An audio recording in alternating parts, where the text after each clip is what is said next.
Hello बच्चों, कैसे हैं आप लोग। आई होप आप सब लोग अच्छे होंगे और अच्छे से पढ़ाई कर रहे होंगे। स्वागत है बच्चों मेरे YouTube channel organic chemistry by Aman Thakur. आज का जो बच्चों हमारा लेक्चर की सीरीज़ का तीसरा लेक्चर है और आज का जो हमारा टॉपिक है वो है preparation of alkanes from coupling of alkyl halides. Coupling of alkyl halides बहुत ही इंटरेस्टिंग टॉपिक है, बहुत ही इंपॉर्टेंट टॉपिक है, क्योंकि इस टॉपिक में दो नेम रिएक्शंस कवर होते हैं, एक वुड्स रिएक्शन और एक कोरेहाउस सिंथेसिस। दोनों के दोनों नेम रिएक्शन इसी प्रिपरेशन में कवर होती है।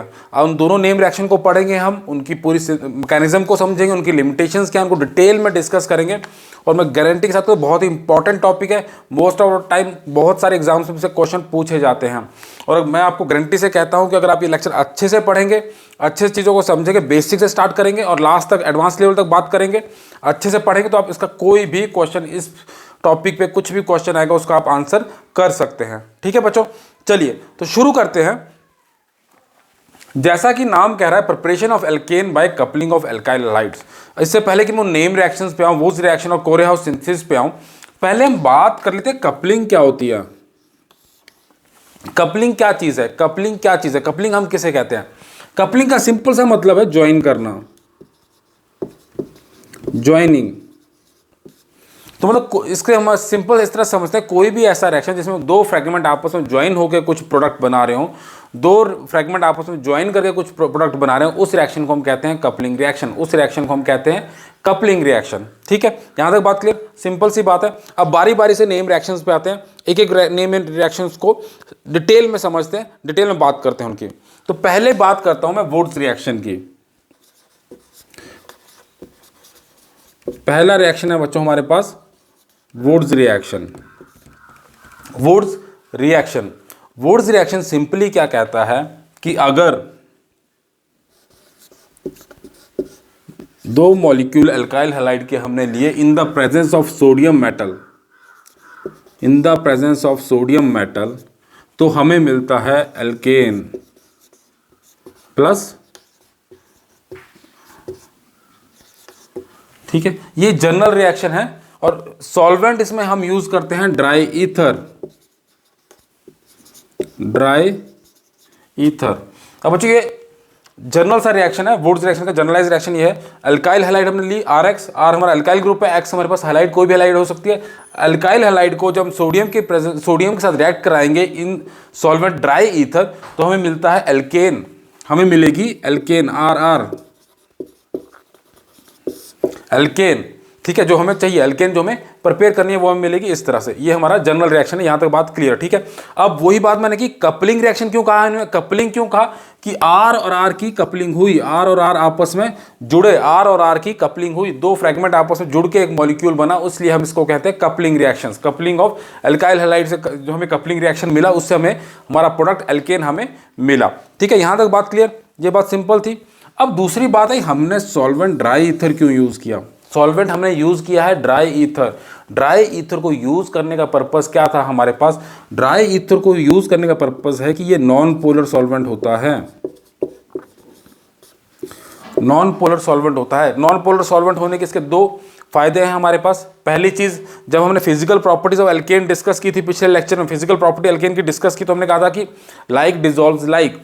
अल्काइल जो है हमारे पास, इनको डिसॉल्व करने के लिए हमें चाहिए नॉन पोलर सॉल्वेंट। दूसरी बात, अगर हम पोलर सॉल्वेंट लेंगे, अगर हम पोलर सॉल्वेंट लेंगे तो सोडियम मेटल के साथ वो रिएक्ट कर जाएगा, मेटल के साथ वो पोलर सॉल्वेंट जो है वो रिएक्ट करते हैं, इसीलिए हम नॉन पोलर सॉल्वेंट लेते हैं, जिसकी वजह से मेटल के साथ रिएक्ट ना करे और हमारा रिएक्शन इजीली कंप्लीट हो जाए। ठीक है बच्चों, ये तो जनरल सी बात होगी वुड्स रिएक्शन क्या होता है। ठीक है, अब इसमें कुछ इसकी लिमिटेशंस हैं, इस रिएक्शन से ही वो हम समझने की कोशिश करते हैं कि जब हमने पहली चीज हमने क्या देखी, पहली चीज हमने देखी कपलिंग हुई है, R और R आपस में जुड़ के एल्केन बनी है, R और R ने आपस में जुड़ के एक एल्केन बनाया, ये चीज हमने देखी पहली चीज। दूसरी चीज हमने देखी कि RX के हमने दो मॉलिक्यूल लिए हैं, दो मॉलिक्यूल हमने RX के लिए हैं, और जो RX के मॉलिक्यूल हमने लिए हैं वो सेम लिए हैं, अलग अलग नहीं लिए हैं। अलग अलग क्यों नहीं ले सकते हम यहां पे RX प्लस R-X क्यों नहीं कर सकते, प्लस सोडियम की प्रेजेंस में ड्राई ईथर अगर मैं लूं, ड्राई ईथर अगर मैं लूं, इस तरह से रिएक्शन हम वुड्स रिएक्शन में क्यों नहीं कर सकते, वुड्स रिएक्शन में इस तरह से रिएक्शन क्यों नहीं कर सकते? समझिए इस चीज को, बिल्कुल समझने की कोशिश करिए। अगर ऐसा हमने किया, अगर हमने एक जैसे मॉलिक्यूल नहीं लिए अल्काइल हैलाइड के, एक जैसे अलग अलग मॉलिक्यूल की रिएक्शन करवाई, तो उसमें हमारे पास क्या होगा? अब मैंने कहा ये कपलिंग रिएक्शन है, तो कपलिंग R की होनी है और R' की होनी है। तो अगर हमने अलग अलग मॉलिक्यूल लिए तो कपलिंग अलग अलग तरीके से भी तो हो सकती है। हो सकता है R के साथ R' जुड़ जाए, ये एक अलग मॉलिक्यूल बन जाएगा। हो सकता है R के साथ R जुड़ जाए, ये एक अलग मॉलिक्यूल बन जाएगा। हो सकता है R' के साथ R' जुड़ जाए, ये एक अलग मॉलिक्यूल बन जाएगा। तो जब हम अलग अलग अल्काइल हैलाइड लेके, दो अलग अलग अल्काइल हैलाइड लेके अगर रिएक्शन करवाने की कोशिश करें, दो अलग अलग अल्काइल हैलाइड लेके रिएक्शन करवाने की कोशिश करें, तो हमें मिक्सचर मिलता है। हमें कोई एक डिजायर्ड प्रोडक्ट नहीं मिलेगा, हमें मिक्सचर मिल जाएगा। मिक्सचर कभी हमें चाहिए नहीं, हमें तो एक पर्टिकुलर प्रोडक्ट चाहिए, हमें पर्टिकुलर ही चाहिए। ठीक है, ये बात क्लियर? जहां तक बात क्लियर, ये बात समझ में आ गई। दूसरी इसकी ये पहली लिमिटेशन है, ये इसकी पहली लिमिटेशन है कि दोनों मॉलिक्यूल सेम होने चाहिए। अलग लेंगे तो मिक्सचर बन जाएगा, अलग लेंगे तो मिक्सचर बन जाएगा, इसलिए हमें सेम लेने पड़ते हैं। दूसरी इसकी ड्रॉबैक ये है कि हम इसमें ऑड नंबर के एल्केन नहीं बना सकते। ऑड नंबर के एल्केन हम इसमें नहीं बना सकते। ऑड नंबर, सपोज मैं एग्जांपल ले लूं C9H20, C9 नोनिन का मैं अगर एग्जांपल ले रहा हूं, अगर हमें ये चाहिए तो कैसे बनाएंगे? हमें तो दो कपल करने हैं, दो अल्काइल ग्रुप को कपल करना है, तो एक तरफ 4 और एक तरफ 5 तो ले नहीं सकते, तब तो ये वाली कंडीशन आ जाएगी। 4 + 4 लेंगे तो 8 बनेगा, 5 + 5 लेंगे, अगर हम C4 के दो मॉलिक्यूल लेते हैं, C4 के दो मॉलिक्यूल लेते हैं तो 8 बनेगा। C5 के लेके करते हैं तो C10 बनेगा। C9 हमें मिल नहीं सकता, ऑड नंबर हमें कभी मिल ही नहीं सकता, क्योंकि दो सेम मॉलिक्यूल जब जोड़ेंगे तो इवन नंबर ही आएगा, चाहे वो ऑड नंबर के हो चाहे इवन नंबर के हो। जब दो नंबर को जोड़ेंगे हमेशा वो नंबर इवन ही आएगा। ये बात समझ में आ गई? यहां तक बात क्लियर? ठीक है, बात समझ में आ गई। तो ये दो इसकी सबसे बड़ी लिमिटेशंस है, वुड्स रिएक्शन की दो सबसे बड़ी लिमिटेशंस हैं। कि दो सबसे बड़ी लिमिटेशंस क्या है इसकी? कि इसमें हम मिक्सचर नहीं ले सकते, प्लस दूसरी चीज हम जो ऑड नंबर के एल्केन है वो हम इससे नहीं बना सकते। वुड्स रिएक्शन से हम ऑड नंबर के एल्केन हम नहीं बना सकते। यहां तक बात क्लियर? अब डिस्कस कर लेते हैं इसके मैकेनिज्म को, कि ये मैकेनिज्म किस तरह से होता है, किस तरह से नहीं होता है, उसके बारे में थोड़ी सी डिस्कशन कर लेते हैं कि वुड्स रिएक्शन के मैकेनिज्म किस तरह से होता है, वुड्स रिएक्शन का मैकेनिज्म किस तरह से चलता है, उसके बारे में बात करते हैं। चलिए बच्चों, अब इसके हम मैकेनिज्म की बात करते हैं कि इसका मैकेनिज्म किस तरह से चल सकता है, उसके बारे में बात करते हैं कि इस रिएक्शन का मैकेनिज्म किस तरह से होता है, वो हम डिस्कस करते हैं, थोड़ा सा समझने की कोशिश करते हैं क्या चीज़ें हैं क्या नहीं है। तो जब मैकेनिज्म की बात करते हैं, मतलब वुड्स रिएक्शन के मैकेनिज्म की जब हम बात करते हैं, तो इसके दो मैकेनिज्म प्रपोज किए गए हैं। पहला मैकेनिज्म फ्री रेडिकल मैकेनिज्म की तरह चलता है, दूसरा nucleophilic substitution reaction, nucleophilic substitution mechanism की तरह इसका मैकेनिज्म प्रपोज्ड है। हमारे पास दो इसके मैकेनिज्म प्रपोज्ड हैं। जनरली जब वेपर फेज में रिएक्शन होता है तो फ्री रेडिकल के एविडेंस मिले, हमें एविडेंस मिले कि वेपर फेज में जब भी कोई अगर वुड्स रिएक्शन को करवाएंगे तो फ्री रेडिकल मैकेनिज्म की तरह चलता है, नहीं तो वो न्यूक्लियोफिलिक सब्स्टिट्यूशन मैकेनिज्म की तरह चलता है। दोनों ही मैकेनिज्म को समझ लेते हैं कि दोनों ही मैकेनिज्म लास्ट में प्रोडक्ट किस तरह बन रहा है उसको समझते हैं। ठीक है, चलिए पहली बात करते हैं फ्री रेडिकल की। फ्री रेडिकल मैकेनिज्म का किस तरह से चलता है। अब बच्चों सोडियम मेटल, मैंने ये हमारे पास जनरल रिएक्शन है, ये है हमारे पास सोडियम मेटल। सोडियम मेटल क्या है? इलेक्ट्रोपॉजिटिव मेटल का काम क्या है? इलेक्ट्रोपॉजिटिव मेटल का काम क्या होता है? इलेक्ट्रोपॉजिटिव मेटल का काम है इलेक्ट्रॉन को देना, इलेक्ट्रॉन को देना। तो सोडियम है, सोडियम क्या करेगा? सोडियम अपना इलेक्ट्रॉन देगा, इलेक्ट्रोपॉजिटिव है, उसको तो नियरेस्ट नोबल गैस कॉन्फिगरेशन चाहिए, वो उसको एक इलेक्ट्रॉन देने के बाद ही बनती है। तो ये क्या बनेगा? Na positive plus 1 electron, Na positive plus 1 electron. यहां तक बात क्लियर? ठीक है, तो मेरे कितने मॉलिक्यूल लिए हुए थे? दो मॉलिक्यूल सोडियम के लिए हुए थे, तो दो मॉलिक्यूल सोडियम के क्या बने? दो Na पॉजिटिव की और दो इलेक्ट्रॉन। ठीक है, यहां तक बात क्लियर? दो इलेक्ट्रॉन सोडियम ने दे दिए, दो मॉलिक्यूल थे, दो एटम थे सोडियम के, हर एटम ने एक एक इलेक्ट्रॉन दे दिया, तो दो एटम टोटल दो इलेक्ट्रॉन हमारे पास रिलीज कर दिया। ठीक है, अब हमारे पास है एल्काइल हैलाइड। एल्काइल हैलाइड के केस में क्या होता है? एल्काइल है RX एल्काइल ग्रुप और एक हैलाइड ग्रुप। अब हैलाइड ग्रुप जो हमारे पास कोई भी हैलोजन है वो हमें पता है नेगेटिव आई इफेक्ट देती है, इलेक्ट्रोनेगेटिव होती है, इलेक्ट्रॉन को अपनी तरफ खींचती है, इलेक्ट्रॉन को अपनी तरफ एल्काइल ग्रुप से खींचती है। तो एक बॉन्ड में कितने इलेक्ट्रॉन होते हैं? सिंपल सी बात समझिए, देखिए एक बॉन्ड में इलेक्ट्रॉन है दो, एक बॉन्ड में इलेक्ट्रॉन है दो, एक बॉन्ड में इलेक्ट्रॉन दो। अब ये जो दो इलेक्ट्रॉन, एक इलेक्ट्रॉन एक्स का है, एक इसका एल्काइल ग्रुप का है इस बॉन्ड में। ठीक है, अब X जो है इलेक्ट्रोनेगेटिव एटम है, ये कह रहा है भाई मुझे तो इलेक्ट्रॉन चाहिए, मैं तो इलेक्ट्रोनेगेटिव हूँ। तो इस केस में क्या होगा, इलेक्ट्रॉन की जो शिफ्टिंग होगी वो टुवर्ड्स X होगी। तो X के ऊपर क्या आएगा, पार्शियल नेगेटिव चार्ज, R के ऊपर आ रहा है पार्शियल पॉजिटिव चार्ज। इस बॉन्ड, ये पोलर बॉन्ड बन गया हमारे पास, जो R X है पोलर बॉन्ड बन गया हमारे पास। X जो डेल्टा नेगेटिव, X इलेक्ट्रॉन अपनी तरफ खींच रहा है, R इलेक्ट्रॉन उसकी तरफ जा रहे हैं, R के इलेक्ट्रॉन उसकी तरफ जा रहे हैं। जो दो इलेक्ट्रॉन है, एक तो X का अपना इलेक्ट्रॉन और एक जो इसका R का इलेक्ट्रॉन है वो X की तरफ शिफ्ट कर रहा है। तो अल्काइल ग्रुप कहेगा, अल्काइल ग्रुप क्या कहेगा, जब इलेक्ट्रॉन X खींच ही रहा है तो जरूरी है मैं इसके साथ बॉन्ड बना के रखूं, जरूरी है बॉन्ड बना के रखूं इसके साथ। ये इलेक्ट्रॉन तो अपनी तरफ ही खींच रहा है और इसको दिख रहे हैं दो एक्स्ट्रा इलेक्ट्रॉन, दो इलेक्ट्रॉन जो हैं मार्केट में बाहर पड़े हुए हैं, दो इलेक्ट्रॉन बाहर पड़े हुए हैं जो सोडियम ने वहां पे छोड़ रखे, एनवायरमेंट में दो इलेक्ट्रॉन उसने छोड़ रखे हैं। तो दो अल्काइल हाइड ग्रुप तुम्हारे पास कितने, दो। हर अल्काइल ग्रुप ने दोनों अल्काइल हाइड के हर अल्काइल ग्रुप ने एक एक इलेक्ट्रॉन जो है, जो एक एक इलेक्ट्रॉन ले लिया, इस बॉन्ड का इलेक्ट्रॉन छोड़ दिया, तो इतना पोर्शन निकल गया।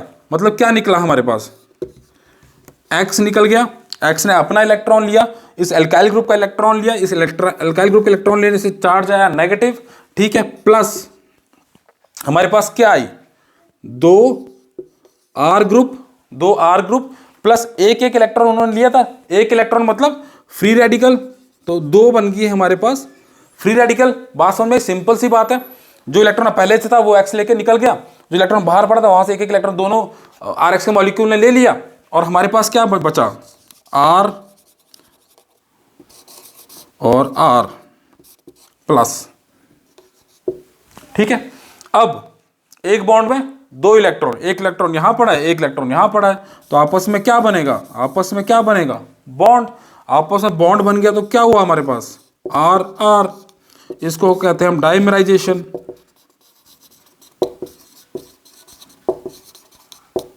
इसको हम कहते हैं डाइमेराइजेशन, बात सिंपल। और हमारा जो फाइनल प्रोडक्ट अल्केन जो हमें चाहिए वो हमें मिल गया, जो हमें अल्केन हमें चाहिए था वो हमें मिल गया। जहां तक बात क्लियर, ठीक है जी।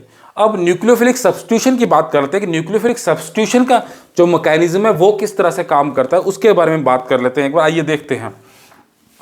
अब सपोज बच्चों ये हमारे पास है अल्काइल हैलाइड, ये हमारे पास है अल्काइल हैलाइड, दो मॉलिक्यूल हैं हमारे पास सोडियम के, दो मॉलिक्यूल हैं सोडियम के मॉलिक्यूल हैं दो, ठीक है। अब सोडियम हम सिंपल सा पता है इलेक्ट्रोपॉजिटिव है, बहुत इलेक्ट्रोपॉजिटिव, उसको इलेक्ट्रॉन देने हैं, एक इलेक्ट्रॉन देगा तो 11 उसके इलेक्ट्रॉन, टोटल इलेक्ट्रॉन कितने होते हैं उसको 11, और इलेक्ट्रॉन जो नोबल गैस की कॉन्फ़िगरेशन है वो आती है 10 पे, तो 11 से अगर एक इलेक्ट्रॉन दे देगा, एक इलेक्ट्रॉन अगर छोड़ देगा तो आ जाएगा नोबल गैस के ऊपर। तो सोडियम इजीली अपना एक इलेक्ट्रॉन क्या है, रिलीज करता है। तो अगर उसने एक इलेक्ट्रॉन अपना रिलीज किया, एक उसने रिलीज कर दिया अल्काइल पे, प्लस एक उसने दे दिया हैलाइड को, ठीक है। अब ये जो RNA पॉजिटिव है, R नेगेटिव Na पॉजिटिव, ये हमारा इंटरेस्ट का मॉलिक्यूल है, ये हमारा इंटरेस्ट का मॉलिक्यूल है। यहां पे क्या हुआ, R नेगेटिव जनरेट हो गया, R नेगेटिव मतलब एक कार्ब एनायन जनरेट हो गई, कार्ब एनायन जनरेट होगी, कार्ब एनायन जनरेट होगी। कार्ब एनायन मतलब negatively charge alkyl group, R negative generate हो गया। R नेगेटिव हमारे पास क्या है, R नेगेटिव हमारे पास क्या होता है, कोई भी नेगेटिवली चार्ज ग्रुप के वो क्या है हमारे पास, न्यूक्लियोफाइल। न्यूक्लियोफाइल क्यों है न्यूक्लियोफाइल, क्योंकि इसके पास पहले नेगेटिव चार्ज है, इसको क्या चाहिए, पॉजिटिव चार्ज। जहां पॉजिटिव चार्ज दिखेगा वहां वो अट्रैक्ट होगा, नेगेटिव किस तरफ अट्रैक्ट होगा, पॉजिटिव की तरफ। पॉजिटिव क्या होता है, न्यूक्लियस, जिसमें प्रोटॉन भरे होते हैं, तो इसलिए इसको हम कहते हैं न्यूक्लियोफाइल, ठीक है। यहां तक बात क्लियर। प्लस अब ये तो पहला मॉलिक्यूल था, जो दूसरा मॉलिक्यूल अल्काइल हैलाइड का था, RX जो दूसरा था हमारे पास, उस केस में भी क्या हुआ, RX जो दूसरा था ये क्या है, पोलर बॉन्ड है, same delta negative delta positive, delta negative delta positive. तो R नेगेटिव कहां जाएगा, R नेगेटिव कहां जाएगा, जहां पे पॉजिटिव चार्ज है। तो क्या हुआ,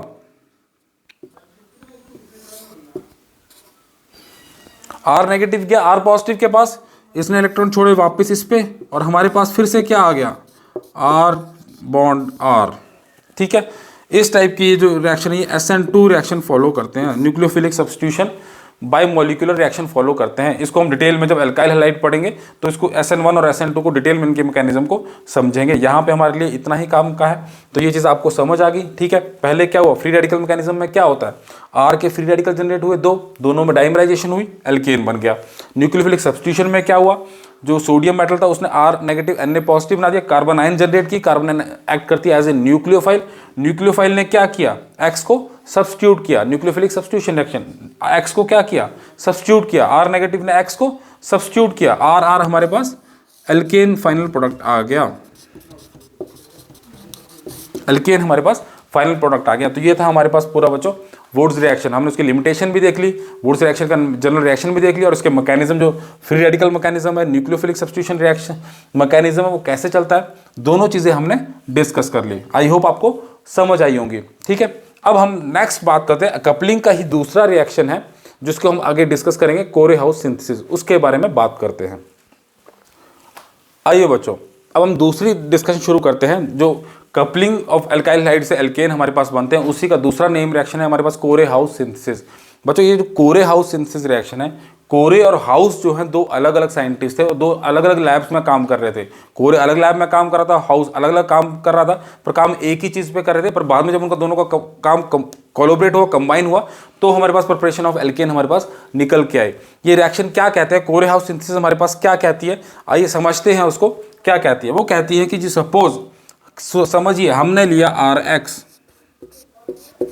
अल्काइल हैलाइड लिया, जब उसके दो मॉलिक्यूल लिथियम के दो मॉलिक्यूल से इसकी रिएक्शन करवाई तो हमारे पास आया RLi प्लस LiX, ठीक है, यहाँ तक बात क्लियर। उसके बाद जब हमने उसकी रिएक्शन करवाई क्यूप्रिक हैलाइड से, CuX से, क्यूप्रिक हैलाइड से जब हमने उसकी रिएक्शन करवाई तो हमारे पास आया,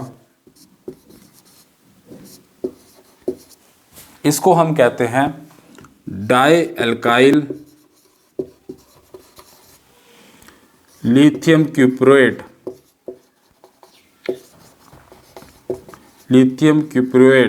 डाई एल्काइल लिथियम क्यूप्रोएट। ये RLi जो है, अगर मैं इसको समझाऊं, RLi जो है, LiX हमारे पास निकला, LiX निकला। जब RLi की रिएक्शन हमारे पास CuX के साथ हुई तो दो मॉलिक्यूल हमने RLi के लिए, दो मॉलिक्यूल RLi लेने के बाद बना R2CuLi प्लस LiX, ठीक है, जहां तक बात क्लियर। इसको हम कहते हैं डाई एल्काइल लिथियम क्यूप्रिएट। ये हमारा मॉलिक्यूल ऑफ इंटरेस्ट है, इसको हम गिलमैन्स रिएजेंट भी कहते हैं, याद रखिएगा, इसको हम गिलमैन्स रिएजेंट भी कहते हैं, ये जो बच्चों इन सारे कंपाउंड्स को हम कहते हैं ऑर्गेनोमेटेलिक कंपाउंड्स, इन सारे कंपाउंड्स को हम कहते हैं ऑर्गेनोमेटेलिक कंपाउंड्स। ऑर्गेनोमेटेलिक कंपाउंड्स क्यों कहते हैं, ऑर्गेनिक कंपाउंड से मेटल्स उनके साथ जुड़े हुए हैं। तो जब ये गिलमैन्स रिएजेंट जो एक ऑर्गेनोमेटेलिक कंपाउंड है, मतलब पीछे जो RNA बना था वो भी ऑर्गेनो सोडियम कंपाउंड ऑर्गेनोमेटेलिक ही था, ये हमारा मॉलिक्यूल ऑफ इंटरेस्ट है, इससे हमारी पूरी चीज़ें चलती हैं। गिलमैन्स रिएजेंट जब बनता है उसका काम क्या होता है, उसका काम है बच्चों सेम, Cu क्या है, कॉपर क्या है, इलेक्ट्रोपॉजिटिव है, कॉपर क्या है, इलेक्ट्रोपॉजिटिव है, इलेक्ट्रोपॉजिटिव क्या करेगा, इलेक्ट्रॉन देगा। तो ये जनरेट करता है R negative carb anion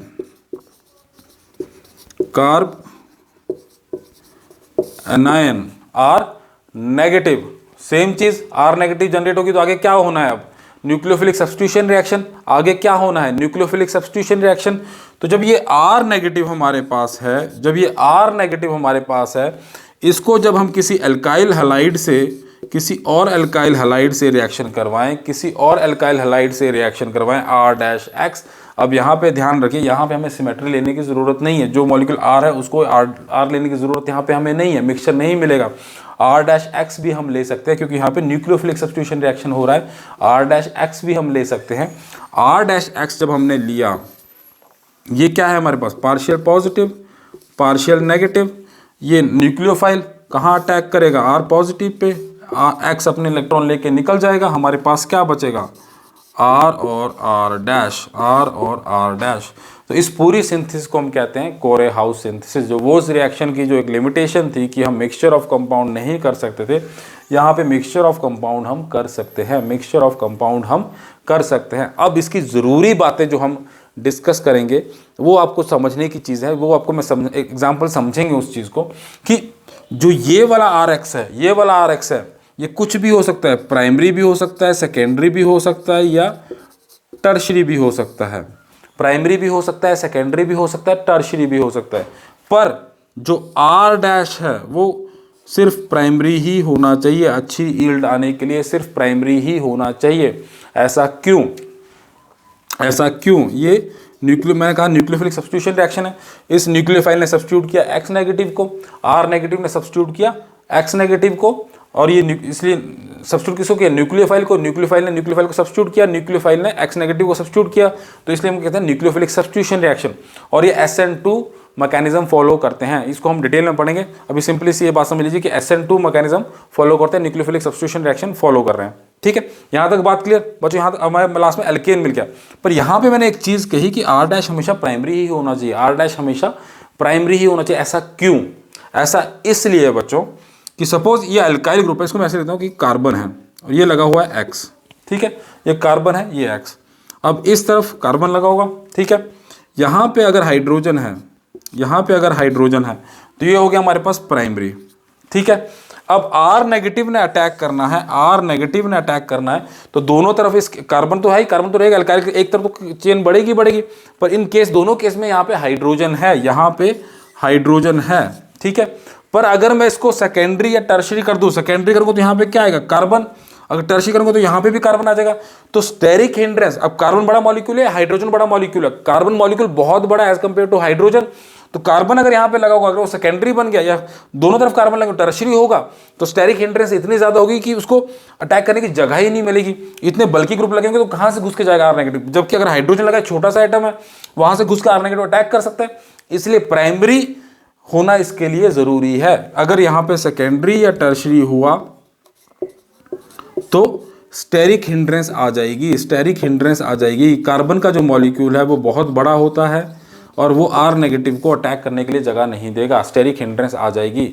I hope आपको ये चीज़ समझ आई होगी। तो ये एडवांसमेंट है वुड्स रिएक्शन से। वुड्स रिएक्शन में हम मिक्सचर ऑफ कंपाउंड नहीं बना, मतलब एक असिमेट्रिकल या इवन ऑड नंबर के जो एल्केन्स थे वो नहीं बना सकते थे, पर यहाँ पे हम ब्रांच्ड भी बना सकते हैं और ऑड नंबर के भी बना सकते हैं, इवन नंबर के भी बना सकते हैं। बस एक ही कंडीशन हमें फॉलो करनी है कि जो लास्ट का R डैश X है वो आपको प्राइमरी ही लेना है। आपको जो बाकी कुछ भी करना है, यहाँ पे प्राइमरी सेकेंडरी टर्शरी लीजिए ना, ब्रांच बनानी तो primary secondary tertiary R X यहाँ पे ले लीजिए।